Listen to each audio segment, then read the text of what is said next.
Okay, How Long Gone is here. What's up? It is Tuesday. You are listening on Wednesday. We're coming off a great solo pod. Oh, How Long Gone After Dark might have to happen more often. Only when required. But I do think that the benefits, I'm seeing the benefits. Yeah, you can't force it. It has to happen organically. Exactly. No one's seeing the benefits more than the Big Brunch starring Dan Levy. I'll say that. Have you heard from their people at all yet? I haven't been offered any free glasses from his line of eyewear, so Okay. I'm kind of still waiting. Yeah, I mean, one thing I can't get sick of is a new pair of frames and lenses, right? I have the time, I have the room. How do you feel about the Barstool Sports watch company called Brick? I mean, I think it's cool because he is just, it's like people get mad about this stuff. He's only exploiting the idiots that follow him. So who cares? Like, no one, why would a person who actually knows about watches argue the merit of a vanity watch brand from the guy who started Barstool Sports? This is not for you. This is for people who love Dave Portnoy. They love his pizza YouTube show, and they're willing to spend money on junk to support him. Like, that's funny. Do you know what the money is? How much it costs for a watch? The price point is very important to me. The price point is pretty high. That's the whole problem. It's like a couple $1,000s, you know, or like $1,500, and it's like a $40 watch. That's why people are so mad. But No, that price point is perfect, if you ask me. it reminds me of like Steve Bannon, you know, when they found out that Steve Bannon was just like doing all this stuff and putting the money in his pockets from all the idiots that follow him and Trump. It's the same idea. It's like, look, if you were able to get these idiots to band together and follow you into the fire, then you should be able to exploit them for as much money as you possibly can, while smart people laugh at all of you and don't get mad. That's what this country is built on. You know, more or less, I can't argue with any of that, unfortunately. I mean, the product obviously aesthetically is horrendous, but that's to be expected. I mean, this is. I'll never forget when I went to Barstool Sports and I went to the bathroom and it had the chart of your piss color above the toilet to tell you how hydrated you were. That defines everything to me. You know, that defines it all to me. But the other breaking news to me is this, not breaking news, I guess, but I sent it to you earlier, this Omar Apollo tweet where someone was claiming, and I don't like to see this obviously for multiple reasons, but someone was claiming that he was not gay. Is Omar Apollo another queerbaiting singer like those type, quote, I don't label myself, let me wear cropped and paint my nails and say I find another guy hot, unquote, because I like his song, but I don't want to be supporting straight men doing queerbaiting? Which, why not? exactly, what's the problem? What's the issue? I mean, Jason, have you ever worn a cropped shirt or painted your nails? You can be honest. I have never done that. I have painted my nails, of course, and most tops are crops on me because of my super long body, but You're not doing it on purpose. no, I'm not doing it on purpose, and that makes it hotter somehow. But obviously, it's not our place to talk about queer baiting. But also, you know, it's like if a straight person is doing a good job at appealing to a larger audience, including an audience of gay people, Yeah, what's the issue? and you like it, you know, it's like there's no let's say I'm going tuna fishing and I put a beautiful canned mackerel, a canned sardine on my hook. That's the only place canned fish should be used, is to catch other fish that are actually edible. But go ahead. I put on a Fishwives cold smoked kimchi octopus and I throw it out there. That would mean I'm fish baiting, correct? Yes. And the fish goes, that looks delicious. I bite it. There's a hook. I've tricked this fish, and now I'm killing them with a baseball bat and eating them for dinner. That is bad. But what if I just take a fish bait and throw it in the water, and the big gay tuna goes, yummy. I ate it. I enjoyed that, and I live to swim another day. I live to swim another day is right. But the big takeaway is that Omar Apollo, who is, I mean, I thought it was pretty known that he was smashing Frank Ocean, or at least was for a time. He quote tweeted with the line, "No, I be sucking dick for real." For real, spelled letter F, letter R. Letter F, letter R. And this is received. It's looking like at time of screen capture, we're looking at big numbers here. This is doing numbers like my child drew the jail and pointed kind of stuff. So this is going pretty well for Omar, and I think that this is maybe the coolest thing he's ever done. I mean, I don't think Frank Ocean is cool, so betting him doesn't do much for me. But how does this rank for you on Omar Apollo? When you say it's the coolest thing he's ever done, it also may be the first cool thing that he's done. Is that safe to say? I don't really keep up with him too much as an old person, but I don't keep up with him too much either. I like the fact that he does Spanish language when you needed. love that. I like that, even though I don't bilingual black loves that. Bilingual black, even though I'm not bilingual, nor do I understand any language besides the Queen's English. I do like when people. You could speak city folk and country folk. I can't speak country folk. To my recollection, slobbing on Frank Ocean's knob is the only cool thing to date. Like if you had a Wikipedia page for all the cool things you've done, it would be one entry and that would be it. And now he's got two. I bet Omar, though, he has some cool pants probably in his closet. I feel like he's a big kind of pants forward guy. Okay. Yeah. I think he probably has some nice pants that would interest you because you're kind of a pants guy now.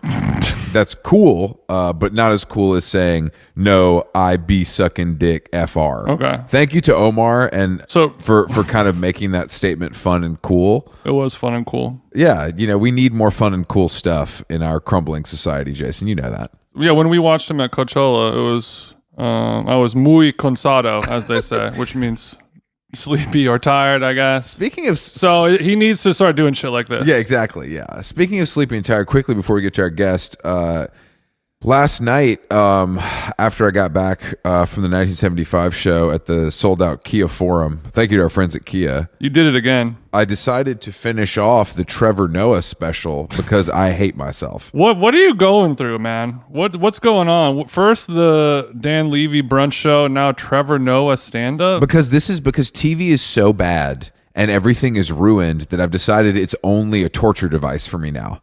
There's no enjoyment to be had, so let's just take it as far as we can in the other direction. That's what I'm doing now. Why don't you just kill your TV, bro? I still have to have something to do for those 45 minutes, a day when I need to unwind. Yeah, it's called burpees and jump squats, you fucking pussy. I've already done that at that point in the day. But again, I want to point out he's continuing the absolutely insane trend of comedians loving streetwear and sneakers. He's wearing the Sean Wotherspoon Air Max 97s on the show. Mm-hmm. He chose that. He could have chosen any wardrobe in the world, but he chose some Air Max 97 sneakerhead round 2 joints to wear on TV, and then proceeded to be. He's so deeply unfunny. It's unreal how bad he is. Like, I don't understand it. Like, I truly don't get it, and it's an arena. So was there at least one joke or story or anecdote or Trevorism where you're like, damn, he really spitting for real? No, not at all. I didn't even crack a smile. And I know maybe that's the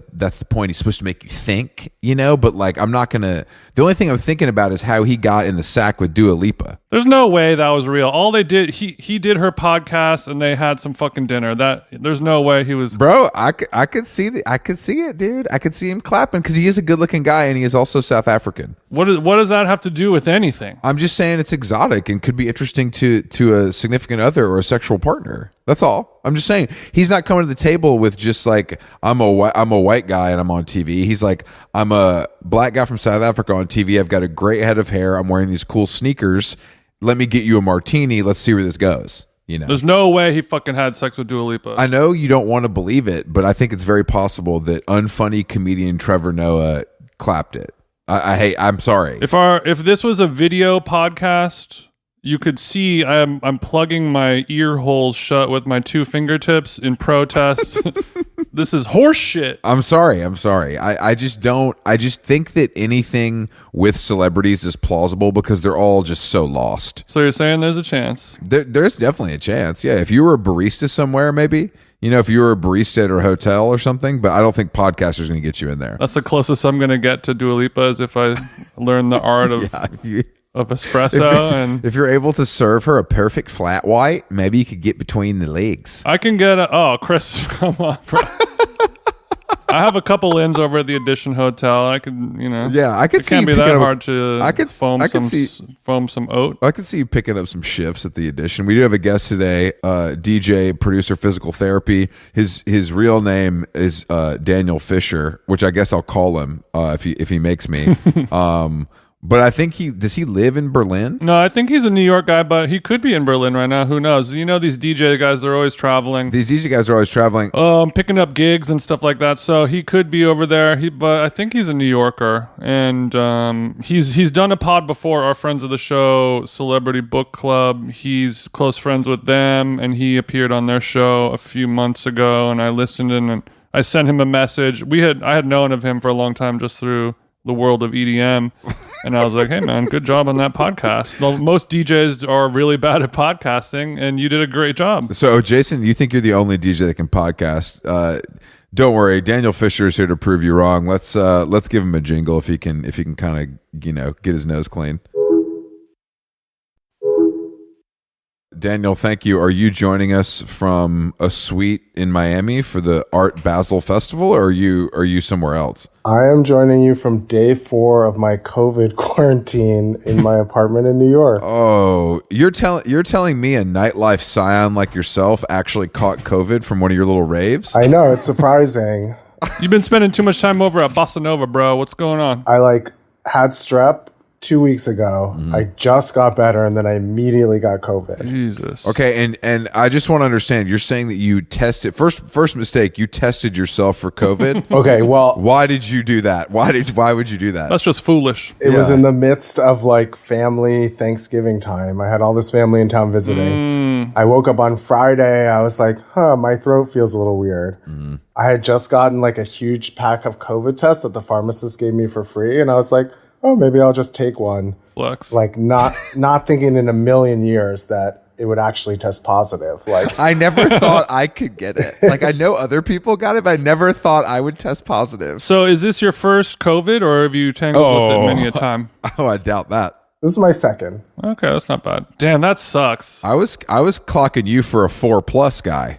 Just because of your career Little and kind four-banger? of that you seem a little mixy, and correct me if I'm wrong, but you seem like a guy that's out doing things, seeing people, so that's kind of where you can track the novel coronavirus. I'm definitely a man about town, so yeah, I'm a high risk candidate. Damn, bro, that sucks because it's so weird. Because I had COVID, a year ago at least, and I totally forgot that it is possible for me to get COVID again. The thought of it never even enters my mind, and I'd be on planes and all that shit. I guess I should be a little more cautious. I don't think I even, because I wasn't really feeling very sick, I don't think if I was about to see 8 older family members, if I would have tested. And also I just happened to have just gotten this big box of free tests. It's almost like it was a conspiracy. Yeah, this feels like Fauci kind of had his hand in this a little bit. I mean, are you related to Fauci at all? He wasn't one of the people coming to Thanksgiving, right? I really can't discuss that, but Okay. I don't want to put He's you on on the his spot. Imhoff shit. I like it. the whole thing feels so throwback. It is giving throwback. It's vintage. I know people are still getting it, but I certainly haven't heard anyone mention being in a quarantine. Oh, right. Well, I think because now it's 5 days, which is okay, so that means 4 days, which means 3.5, and then you're back at Barry's and no one even knows. It's fine. Exactly. So does that mean that you had to cancel your 9 top at Balthazar? For T Gives? My mother had booked the entire family for an adult mini golf course called Swingers, which is Bro, are you telling me that your mom does your mom live in Bushwick, or are you this is crazy? she lives on the Upper West Side. We had to cancel the Swingers, then we had to cancel dinner at Tapas restaurant. There was a whole fallout. Damn. Well, I mean, you can't. I mean, those are shared plates. That's really bad for COVID transmission. Yeah, And yes, for sure. But you were able to keep the axe throwing bar res, at least something. There were no cancellations, but we pushed it back to next Thanksgiving. Okay. Okay, good. So you're telling me that your Thanksgiving was going to be a mini golf with 9 people and then an unnamed tapas restaurant. That is one of the most twisted Thanksgivings I've ever heard. You're from New York though, so you guys are freaks, bona fide. We already had like a semi-traditional Thanksgiving at an Airbnb that my mom rented in Harlem. Why would she rent a place in Harlem to have Thanksgiving when you guys live in New York? Because my uncle is allergic to my parents' dog. Oh. Okay. And that explains the Harlem, of course. I mean, I think that's the only place where you can like get an Airbnb in New York, as far as I can tell. Airbnb in New York is confirmed fake. That is the thing that everybody knows. It's just not. It's not real. This is cool, man. This is cool stuff. Okay, so there's a family crash pad over on 125th. I'm anti-dog, as you might know, so I just want to know kind of what breed, how much hair. Is your uncle sensitive or is he just being a pussy? Let's keep it 100. I don't want to, talk shit about my uncle. Daniel, he asked a question. It's very simple. Yeah. Is your uncle a pussy or not? My uncle's not a pussy. Based on the hypoallergenic levels of his dog. The dog sheds a lot. Mm-hmm. He's a shedder. So you're gonna blame an innocent animal instead of leveling with us about your uncle, and I appreciate that. And it seems like I didn't know DJs could kind of afford this kind of thing, but it seems like you've been media trained. I have.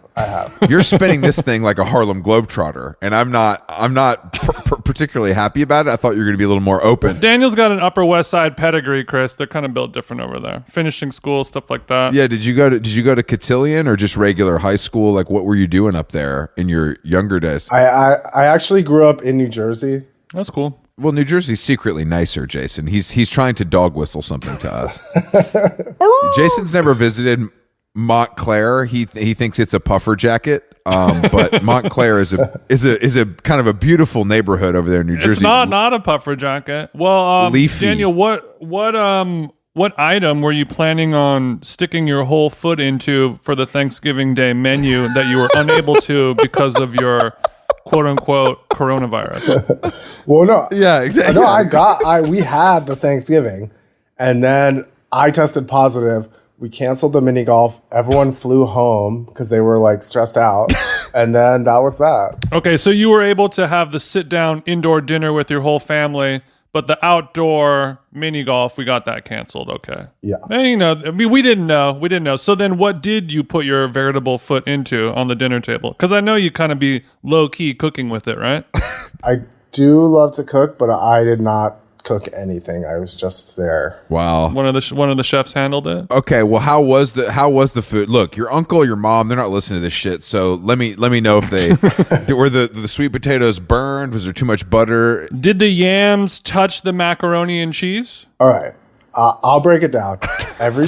Mostly everything was good. The turkey was actually moist, which I feel is the rarest Sure. thing possible. And my mom was freaking out because like the Airbnb oven wasn't hot enough and the turkey took like an extra hour and a half to cook. But I think that's why it was moist, low and slow. Mama hit it low and slow, whether she liked it or not, and it ended up being a Thanksgiving blessing. There was too much liver in the stuffing. Oh, Jesus Christ, dude! There were some old people. You guys there. put liver in the stuffing? I mean, that's a traditional stuffing. You got to have liver. What tradition are you talking about, bro? Did you come over on the Mayflower? No, it's true. It's true. You put the turkey liver. You put the turkey liver. Your in the ass stuffing. did come over on the Mayflower. I need to see. Like, that's crazy, dude. No, I like that though. That's committing to the bit, but there's some traditions. If it's just a little bit, it's good, but there was a little too much. And then my mom was being crazy with the mac and cheese, which I don't even eat because I'm lactose intolerant, but she came to me and she was like, "Can you help?" And it was like this congealed, like nothing had melted. And I was like, "Oh, did you make a roux? Like, how did you make this mac and cheese?" And she was like, "No, I used a recipe. You just like add in all the ingredients and turn it on." And I was like, Honey. that's just like noodles with unmelted, like generic cheese on it. It's not mac and cheese. Okay, hold on, because I was listening to my favorite podcast, the Joe Budden podcast, and they were talking about a lot of mac and cheese talk. and they called someone because this guy said it was so overrated, and then they were talking about roux. And I don't know. I thought that's what Australians called kangaroos. I've never heard this term in my entire life. Okay. And apparently it's an agent that is it used in other dishes, or is it a mac and cheese specific? Yes. Okay. So is it a bonding agent? Like, what is it? What does it do? So a roux is 1-to-1 butter to flour that you cook in the pan, and it is like a thickening base for sauces. Like, it's used in French sauces, but it is also the key to like real mac and cheese, is that you start the roux and then you melt the cheese in. And that's how it actually comes out creamy, as opposed to just like literally noodles with like making nachos out of pasta. That's good to know, because I had a delicious gluten-free Erewhon mac and cheese, and I wonder if they were able to roux, because it did have the qualities that you're talking about, and I feel like they wouldn't kind of slack off on a Thanksgiving catering. They probably made like a cashew flour roux. Okay. So there was a nut-based roux. That's fucked up. Yeah, roux, Chris, you've heard of gumbo, right? A nice Nolan-style gumbo? Yeah, I've heard of it. I've never eaten one because I love myself, but I've heard of it, yeah. Right. That's roux 101. Okay. That's where the roux really shines in something like that. And I don't mean to put you two chefinistas on the spot, but how do you spell roux? Is it R-U or R-O-O, or what are we working with? R-O-U-X? Is that right? Yeah. Oh no. So it's really New Orleans shit. Not to take it back to Nolans, but yeah. God damn it. God damn it. Chris, if you want to cook any of the French mother sauces, you're going to have to learn how to make a roux. Sorry about my co-host. And also, check me out. There's a food podcast that I made an appearance on. Just a little side plug before I forget. It's called Taste Cooking. I talk about food for an hour. We really get into it. Daniel, so when you're not in the, it sounds like, just based on your description of roux, you're pretty sick with it in the kitchen. And did you start young? Was your mom the instructor? Was there a father figure in your life that helped you learn how to barbecue in New Jersey? Or is this something you came to via Bon Appetit YouTube videos? My mom was definitely traditionally the cook, and my dad was the griller. So, I picked up a little bit from both of them. I love American tradition. This is good. But I feel like, it was a lot of Bon Appetit video, New York Times cooking section type stuff. Okay. That's how I learned to cook. Were you doing this to like woo people to have sex with you, or was this just because you thought it was fun? I mean, it doesn't hurt, but Okay, so it's a both. Okay, so it's a both answer. It doesn't hurt. right now I've been doing like a meal prep thing. Because you really are about the fitness. Okay. I really am. So I've just been eating like ground turkey with kale and sweet potatoes like 4 days a week probably. Oh man, that's rough. But I do think, you're trying to cut. You're not in bulking season right now. Yeah, we're in cutting season. Like Interesting. before I was doing doing meal prep, but like making different meals and like cooking myself like skirt steaks and stuff like that. And I was just like, the time to pleasure ratio of like eating this now 3-day old like skirt steak versus just like shoveling this ground turkey in my mouth, it's like it doesn't really make a difference. Okay. I've always like sort of fantasized about what it would be like to do something like that, where I just, like you said, just 5 days a week, chicken breasts, steamed veggies, and sweet potatoes or whatever. I've never really been able to pull it off, especially now that I live with my fiance. And you really have to have both partners kind of in sync on eating like that, because otherwise it's just never going to work out. Mm-hmm. Is there like a goal that you have that you're trying to accomplish? Is there a weight that you're trying to hit, or a body BMI we're trying to hit? It's not. I'm not there with the statistics, but it's like I've been lifting for about like 8 months after being off for like 2 years because of a back injury. So now I'm just like, I'm seeing the results, but I don't have the abs yet. So the goal is just like, we want to get to ab town. Say no more. Yeah, I mean, welcome to the club, bitch. So the back, is getting. You're seeing you're looking back at it in the mirror. You're seeing the wings develop. Yeah, I think for the first time I'm like seeing some back muscles, and then I was like, oh, do I need like a huge back tattoo now? Okay, so you've been working out for 6 months on your back, and you're ready to go Affleck mode. on the tatties.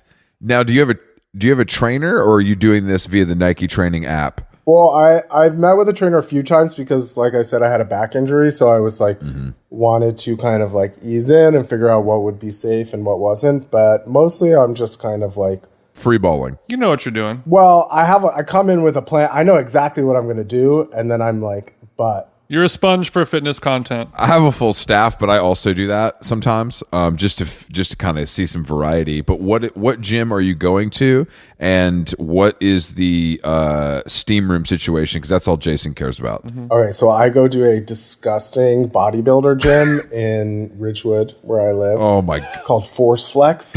Force Flex. And it's exclusively populated by like old Polish men wearing like khakis and dress shoes on the elliptical, and then like insanely huge bodybuilders like squatting like 400. Okay, so no one. It's not an Equinox thing where there's a couple twinks jerking off. It's more of a real heads situation. We're here to do work. Yeah, I've seen a handful of gay guys there, but few and far between. This sounds very cool. There's no steam room. The locker room is like even just going in to use the bathroom, you're like, this is so gross. But everyone's really focused. It's very like inspiring. Okay. There's no hot people to distract you. What's the music story there? It's very random. Like sometimes it's EDM, but sometimes it's like alt rock. Okay. The other day I lost my ear pods. And I was at the gym and I was just overhearing so many anti-vax conspiracies, like from multiple people talking to each other, just having unrelated. Well, that's Ridgewood for you. Anti-vax conspiracy conversations. Ridgewood bodybuilder, definitely. Why do people move to Ridgewood again? I don't understand. It's like near the airport. There's no public transit to the airport, but I can get to the airport in like 25 minutes by cab, so it's perfect for me. Because you're catching flights, not feelings. I feel you on that. I am a frequent flyer. Okay. But Ridgewood's the best. It's like right next to Bushwick, but instead of being like horrible and making you feel like awful all the time, it's like super nice. And they film movies about the 50s here because it's like unchanged. They might be doing a couple Miss Maisel pickup shots over there in the block. yeah, Definitely. If you grew up in New Jersey, were you going to Tunnel at 15, or have you been a nightlife scion since birth, or like is this something that you came to as a adult? I was definitely like taking the bus to go see like the Shins at the Mercury Lounge or something. Okay, that's a little less cool than I was looking for, but also relatable. And like I was vaguely aware that like Motherfucker and those parties were like happening, but I wasn't quite there to like know how to go to them. Okay, I've been to several Motherfuckers in my time, actually. That's the name of a club, just to be clear for our listeners who don't know. Could you describe what was going on there? No, it's like yes. It's 100% like indie sleaze heyday, right? You know, to put it into better terms. But it was actually pretty fun, and it was people actually partied. It wasn't like it is now, where you go to something like this and it's like 19-year-olds in baggy pants drinking bottled water, looking at TikTok. It was guys in really bad clothes doing coke and having vodka sodas in small plastic cups. Yeah, it was a little more rocker, a little less like black angular, with the look. It was a little more like Andrew WK. Got it. I wanted to talk about the SEO of your name for a minute. What's it like? What are some workarounds, turnarounds? How has it affected your career? I mean, I think there's some positives and some negatives. A positive is there's a lot of subliminal messaging in that anytime anyone walks by like a physical therapist office, they send me a photo. And now it's like 12 years of that, and I'm kind of just like, So you've seen every physical therapist office this side of the Mississippi by now. Globally. I mean, that's great. Globally. That's great for inspiring, new merch designs and maybe, typefaces and stuff like that. But I'm sure it gets tiring. I mean, I'm the first, if you search physical therapy DJ, like I'm the first and only result. So congratulations. It's not that bad. If you just searched physical therapy, obviously I wouldn't be in the first 1,000 pages. Chris Black, unfortunately, is a highly publicized writer of a few fan favorite Star Trek episodes.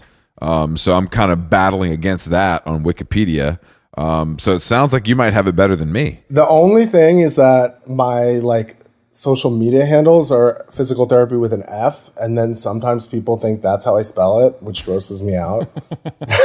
Well, I mean, the brain does go to misspellings, intentional misspellings when a DJ's name is presented. You know what I mean? There's either a weird letter or a missing vowel at least. I'm so proud that I got that name. Yeah, you should be. Now you can barely walk down the street. You can't go to your local watering hole in Ridgewood without people recognizing you from the nightlife scene. It's horrible. Especially in my dating life, I refuse to date anyone who has heard of my music. Really? Let's say that's the only way I've ever been able to have sex with people. I wouldn't say refuse, but let's clarify date though. You know what I mean? You're saying you won't get into a relationship if they're banging your fucking resident advisor mix, but maybe a one nighter, you're not opposed to that. I guess it would be possible. I mean, I truly feel like I've never gotten laid for being a DJ. No one believes me, but we're going to dissect this for the remainder of your episode. Why? Okay, so then why would you get laid? If you could lay out some of those qualifications, that'd be great. Because I'm goofy. Okay. So you're saying goofy is what works. No, looks, obviously. Okay. So you're saying you're hot and goofy. I just want to be appreciated for my looks, just purely, Welcome to the club, sis. That's all I care about. I'm so tired of being used for my finances and my insane brain, and it's getting old. I want to be absolutely exploited. Keep dreaming, sis. No, men get more handsome as they get older. Yeah. Older the berry, the sweeter the juice. I do look better than I did when I was 25, which you can't say for a lot of people. So I guess do you look better now than you did when you were younger? I look better now than I did at certain points in my life. I wouldn't say that I look the best that I've ever looked. We all had a chubby girl phase, right? When do you think you were peaking? I want to say 2011. 2011, what's going on in your life at the time? Is it just youth keeping you thin and wispy and beautiful, or were you doing things to kind of make sure you were at the top of your game? Well, I was definitely young and carefree and not eating that much, and I was just I was fully into my life as a DJ. I had dropped out of school. I was feeling really carefree and slutty. I had highlights. Damn. I thought you were just going to say the SoundCloud was popping, but we had highlights? In my hair, yeah. And you're saying that's good, and that helped. And my style was really at a good point, which is still, I think, reverberating through men's fashion today, is what I was doing around that era. So yeah, whatever you did to the fashion game in 2011, you've left your stink all over it. The amount of times that you're going to see me on mood boards, it would. Okay, so what was the go-to? We're going for a night out.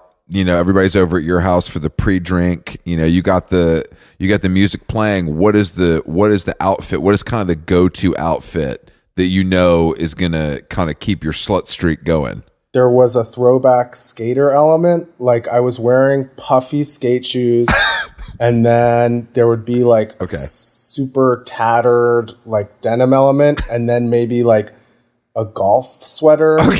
Okay. So you're mixing. I'm horny. You're mixing the Osiris with the golf wang on top, and then kind of a destroyed denim, vintage, or are we rocking the Truies? It definitely vintage. Okay. 100%. Or there might be a lot of mixing patterns. There might be some kind of shiny flame shirt or okay. You had the little World Industries joint going on. Were you showing skin or were you kind of keeping it covered? There was definitely skin. Maybe there's a tank top under. Mm-hmm. I would say that my clubbing uniform has been a beater for always. So, under all these mixed pattern layers, there's a beater, and at some point in the night, that's going to come out. Okay, and when you say beater, for our listeners at home who might not know what you're talking about a ribbed tank top, partner respecter style wife beater, right? Yes, a Calvin and Klein. Oh, Calvin. Calvin and Klein. Calvin as well as Klein. Wife beater. Okay. Just so you know, I don't know if your community has adopted this yet, but our community, we don't call it a wife beater anymore. It's a partner respecter. Oh, okay. Good to know. So if you just, I don't want you to misgender the ribbed. Call me in. Call me in. I'm going to call you in. I'm going to call you out as well. So you're telling me that you have this this look that's giving everything. You're in the club, the body's on fleek, the cum gutters are also on fleek. There's an element of a hair highlight going on. Mm-hmm. You're DJing, the crowd is pumping. Everyone's like, "Oh my god, this DJ, not only is he playing good music, but he's looking good. He's smelling good." Mm-hmm. And you're saying nobody was like, "I'm going to have sex with that DJ tonight," and did it. Okay. When you put it like that, there is a chance. Because I've had sex with people because I'm a DJ, and I had none of that going on. Okay, because where was your hottest residency in 2011? A party called Ghetto Gothic. Okay. I've never been to that. I've never been to that party. I don't think I'm welcome there, but go ahead. It took place at a really horrible bar called Gallery Bar. Oh yeah, I've been there. Yes, I've been to Side. Gallery Bar. Okay. It was on a Wednesday. The cover was $5. Mm-hmm. The sound system was not non-existent. The sound system was no. I was trying to explain to a younger clubber recently about how no one used to go out on the weekends. Like, it was so lame to go out on a weekend because anything that was actually cool wouldn't be given like a weekend slot at a bar. So all the good nights to go out were like Sunday, Monday, Tuesday, Wednesday, maybe Thursday, and then that was it. The bridge and tunnel crowd you're trying to avoid. Exactly. Yeah, your weekends were wide open to spend your $200 you made DJing Ghetto Gothic, so you could kind of hit a brunch scene, maybe. Oh yeah, back when brunch existed. R.I.P. Are you saying that brunch is dead? I haven't heard of like a brunch happening. I can't remember the last time I went out and had brunch especially like with the group. I've had breakfast and I've had lunch in recent memory. Okay, well, look, I'm just saying to you that if you go to a restaurant at 11 a.m. on a weekend and order anything that is a breakfast item, and I'm sure you're sucking down those mimosas. They're not bottomless, but you have paper. I'm guessing that is brunch. You have eaten brunch. Maybe you're not loud and proud about it, but you have eaten it, and we all have, and it's embarrassing. But I think we can all relate on that. I don't think I would go to a restaurant on a weekend at 11 a.m. Very similar to the clubbers. Again, for similar bridge and tunnels. Yeah.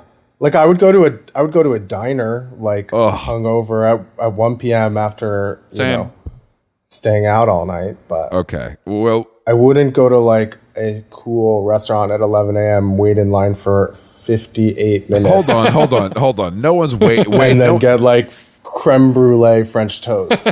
No one's waiting in line for their super, super bomb sticky bun, but we do go. I like to eat eggs at noon on the weekends. We have a little tradition. We drive to the west side. We kind of see where the better people live. Mm-hmm. And it's nice, but I guess it is. I like to call it lunch because I'm embarrassed, but the reality is it's brunch. Yeah, there's no avoiding it. Maybe because I'm single, that's why I'm not going to brunch. You don't bring last night's ting to wait for 58 minutes to get creme brulee French toast. No. Chris, the bus down does not get brunch. I look, I'm down with that. I agree, but I just wanted to make sure that Daniel was also on the same page. So Daniel's also with his fitness regimen. He doesn't really have caloric real estate available for his Jack Daniel's hot honey chicken and waffle platter. That'll destroy his whole week. But also if you're sick in the kitchen, it's nothing to kind of get a perfect soft scramble and some house-made ciabatta on the plate. Squeezing the juice. You killed it last night, Daniel. You're so good. And be like, babe, do you want a protein shake? Do you want some? You barely touched your athletic greens smoothie, babe. Is there something wrong? I know we were out late, but like it's gonna help. Have you ever played some legendary clubs in the world, a Berghain or something like that before? Yes, I've played Berghain many times. Okay. And other legendary clubs. Okay. Neither of us have ever been to Berghain before. I don't know if it's ever going to happen to me now. I feel like I might be too old to get in unless I really came serving cunt at the door, which, let's face it, is probably not going to work out for me. You'd have to be on the list if we're just being, truth squad with each other. If we're going to keep it Truth Squad. I thought you're saying that you can actually be in a list and dress like me and get in. I don't believe that. I mean, if your energy and your vibe was bad enough, then it still wouldn't work. But it's like, they're not out to ruin the day of the friends and family members of the DJ who might be trying to see them. Right, but if you are a glaring asshole and you are on the list and you fuck up royally, then there's a good chance that they might not let you in. Yeah, and if you're a dick to them, then, they won't let you in. No, I would come in with my head down, humble vibes, but I'm afraid that maybe my kind of simpleton style of dressing would turn them off so much that they couldn't help but refuse me. Yeah, but also your clothing that you wear is kind of so basic that it'll kind of skew to the opposite spectrum where they're like, oh my God, it's genius, whatever this person's doing. Oh, I see. So I'm dressing so normally that it's kinky at that point because it's not weird. They're just like, das Normcore? Yeah, we're normaling and I'm fucking about to come. So how would you style one of us if we were trying to get into Berghain? Mm-hmm. We don't want it to be just the standard, Rick Owens uniform or something like that. Like in 2023, and I'm trying to get into Berghain. It's not even here yet. What are we predicting? What's going to work to get me in there? I don't live there anymore, so I'm not as. Wait, you lived in that awful city? How long? Almost 4 years. Oh God! I hope it helped your career. No other benefits. Well, it was like I kind of moved there accidentally because I was there for the summer, and then I started dating a girl, and then cut to 4 years later. Was she German?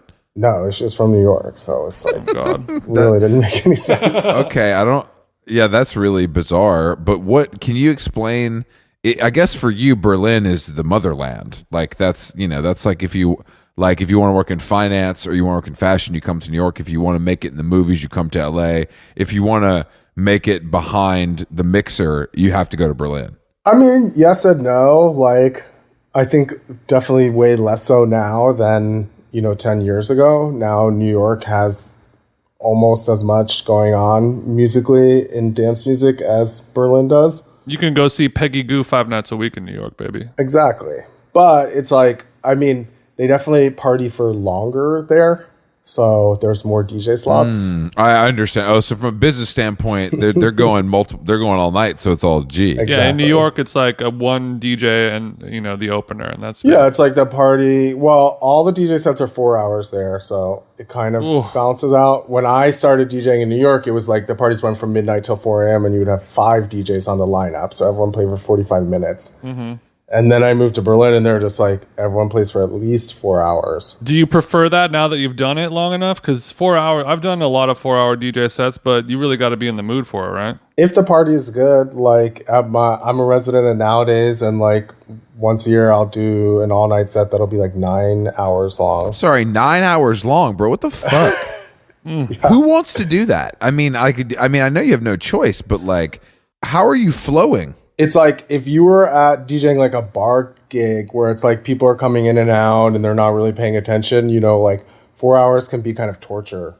But if it's like a club and people are locked in and they're like on good drugs and they're like watching your whole, not to sound like an asshole, but your journey. You take them on a journey. Oh, okay. Not to sound like an asshole. Well, too late for that, Chief. Go ahead. But it's true. It is true. But like there's been times where I've like, had my booking agent or whatever like request a longer set and then the party sucks and then I'm just like, why the fuck am I playing for 4 hours? I like the idea of requesting a longer set and then getting up there 20 minutes in being like, uh-oh. There's a long tradition of it. DJs, there used to just be one DJ for the entire night. Even I know that.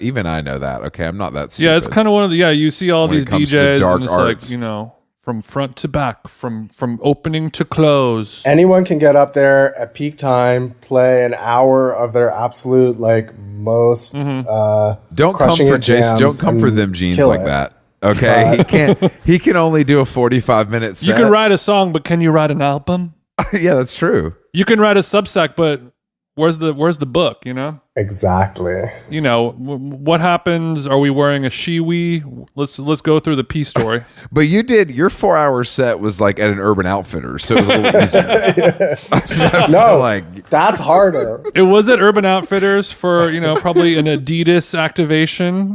But the money ain't bad. See, that's harder No shame. because it's like if you're at like a good club and everyone's locked in, then the time kind of just flies. Sure. I have DJ'd many events in my life, many pop-ups, many in stores. And it's like, to me, those are the most painful because it's like, no one's listening. Like they're either telling you to turn down the volume or turn up the volume. They don't want to hear what you're playing. They just want to hear like Dua Lipa. Even if you literally just played Dua Lipa, like they still want to hear Dua Lipa. And it's just like, there's really no winning in those situations. People are using your DJ booth as a place to put their that's their plate that they had their slider on or their old drinks or napkins. Exactly. DJs love to complain. I tell you what, you guys are playing other people's music for money, and you're trying to complain. It's crazy out here, man. I tell you I'm what, grateful. I know you can take me on a journey, but come on. I'm grateful for those because they tend to pay really well. But I'm just saying, if you're comparing the two, which one is like more fun and less of like a slog, it's definitely going to be like, I'd rather play for 9 hours in a club than like an hour in a pop-up. That's real shit right there. 9 hours is just is 9 hours though is just like, I know that's on the high side of things, but even 4 or 5 hours, I mean, the amount of cocaine or Red Bull or whatever you got to do to make that fun for yourself. Are you saying that music alone can keep you high for a 5 I think hour that set? he's a fitness guy, so he would do 9-hour sets, but he'll have the weighted vest on or something like that at home just to kind of warm up. He'll do the Bane mask while he's doing the 9-hour DJ set at home. I could probably do 9 hours with like 3 energy drinks and 3 cocktails and some waters. So you're having 3 Bang energy drinks, or are you a classic Red Bull cat? Celsius, come on. I'm literally drinking a Celsius right now. Okay. Not. Okay. I'm not Celsius mob. I've never tried one. Chris, come on. They could be a sponsor of ours, so let's speak well of them. Oh no, I'm not mad at it. I've just never tried one. I'll have them send you a pallet. Oh, I'm sorry. Oh, so you're connected to the Celsius mob? Daniel said we'll get a pallet over to the house. So you're sponsored by Celsius. So do you have to keep the can like visible while you're DJing, or are they cool? I mean, I know we're not recording video, but I've had it in frame the entire podcast. Smart. Just in case it's there in spirit. You're a pro. I mean, I absolutely love energy drinks. I drink at least probably 2 every single day of my life. So Do you replace your coffee with the energy drink? I don't drink coffee at all. I drink. So you wake up and you crack a coldie? No, I wake up, I drink 2 cups of very strong English breakfast tea and a protein drink that has a huge scoop of matcha in it. Oh, shit. Jesus. Nothing but a common pervert. Then probably like 3 hours later, if I were to leave the house, that's when the energy drink would probably. If I were to leave the theoretically. house. Okay, so your insides are rotten, Chief. I got to tell you. You're eating dog food meal plans and having 3 energy drinks a day, bro. This is crazy. I'm worried about you. I refuse to believe there's any connection between me being sick literally constantly and any lifestyle choices that I make. So no, thank you. That's a smart way to kind of handle it, but I'm worried about you. The stuff that you've told us about that you're ingesting is really something. Yeah. Do you have Christ in your heart? Have you made peace with him or her? I think as a Jew, like I don't really have to do anything to be in the clear. You're already chosen. I'm just good. I'm just coasting at this point. I'm just coasting at this point. That's life. The afterlife is like super vague, so right. We're just coasting. Okay. Do you only kind of seek out Jewish women because of your family, or are you pretty open? I know people think that like all Jewish mothers, she is so desperate for her children to get married and have grandkids, like she could not care. Like maybe there was some point like a decade and a half ago where she would have been like, it'd be nice if you had a Jewish girlfriend. now she's just like poking holes in the condom. She like does not care. She's like, I'm open to livestock at this point, you know, these kids. So my son came out as he's an animal fucker, and I'm fine. I'm fine with it. There is your mom poking the condom. That's really funny. Jesus. But she can't tell by your career choice that that's not in your future. I mean, I've told her. She knows, but yeah. She's holding on. You've told her what exactly? I don't want kids. Okay. Yeah, smart. So your mom doesn't, but do you have brothers and sisters, or are you the only hope? I got 2 brothers. Neither one are like super great prospects on the kids' school. Okay. Is that because they're not quite as slick with the ladies, or is that just because they're too busy making money? No, they're both either partnered or unfianced. I just don't think either one of them has like a stated desire to have kids or out. So whatever it was that your mom did to you guys, the whole family is anti-kids. And I'm sure she's replaying it, you know, frame by frame to see where she went wrong. That doesn't sound like a Jewish mother. Well, speaking of, you know, everyone getting a little bit older, do we have a retirement plan for your second act post DJing, or are we going to go full DJ Harvey, 70-year-old in the booth style? Don't say crypto. I mean, early death was a big one, but... Okay. Holding out for an early death. You would rather die than not be behind the tables.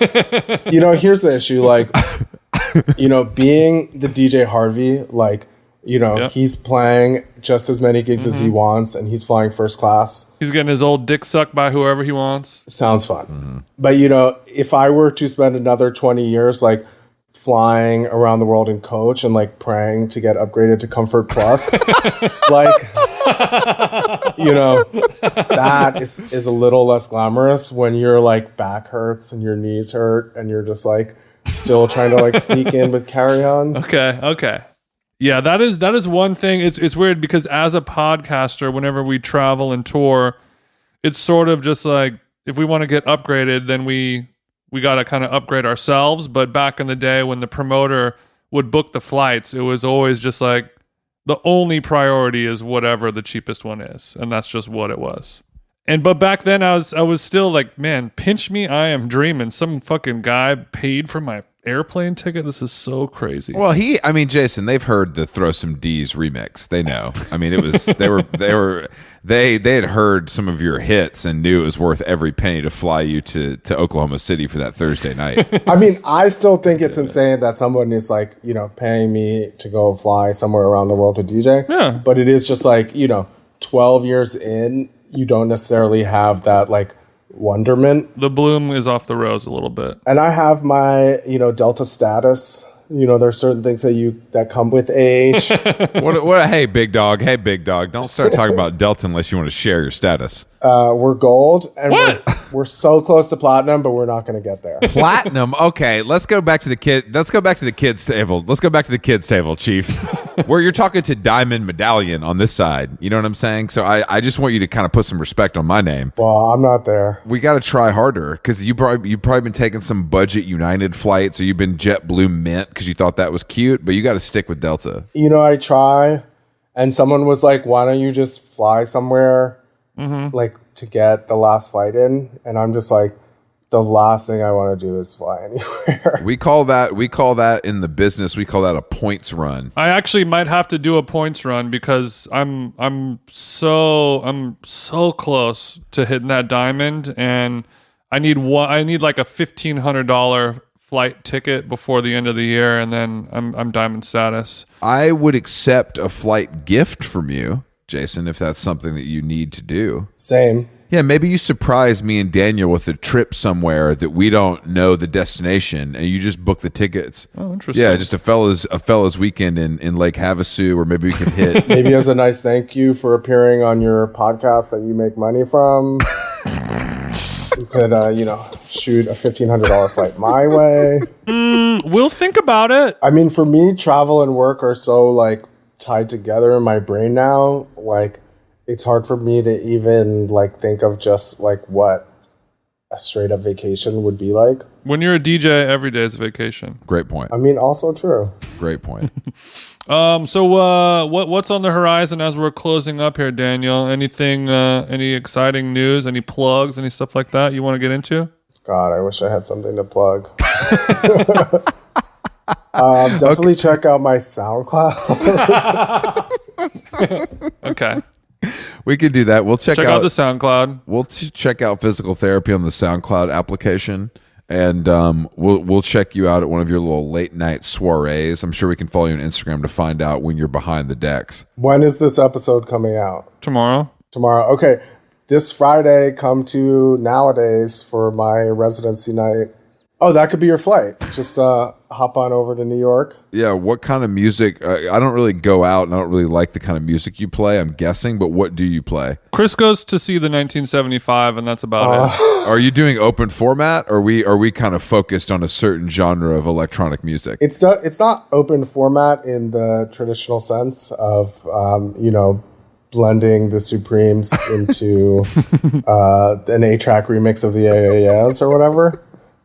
But don't come for Jason. I'm bro. not saying that's a Jason. negative. I'm just saying, that's not what we're doing. So you're dancing between some DJ Python type shit into some drum and bass jungleism shit, into some happy hardcore and etc. Okay, so you're at a level that I unfortunately cannot comprehend. So I do think it's quite cool, but my brain doesn't really understand it. Which maybe is what I need to do is come check you out and expand my horizons. It could be a great learning experience. Yeah, you guys can +5, whatever you need. Oh, you'll put us on the list? That's nice of you. Okay, well, that's sweetening the But deal if your vibe is off, they won't let you in. So okay. Do you got any drink tickets for Jason or anything? Or yeah, we could definitely get you a drink ticket. Okay. All right. Physical therapy. Thank you for joining us, Daniel. It was a pleasure. Thank you for having me. Chris's vibe has never been on, by the way, so that will be an issue. Never. My swag is on, vibe is off. We'll talk to you soon. We'll see you on Friday at Nowadays when I'm raving and not behaving. Thank you for joining us on How Long Gone. Wagwan, Daniel. Thank you. Bye.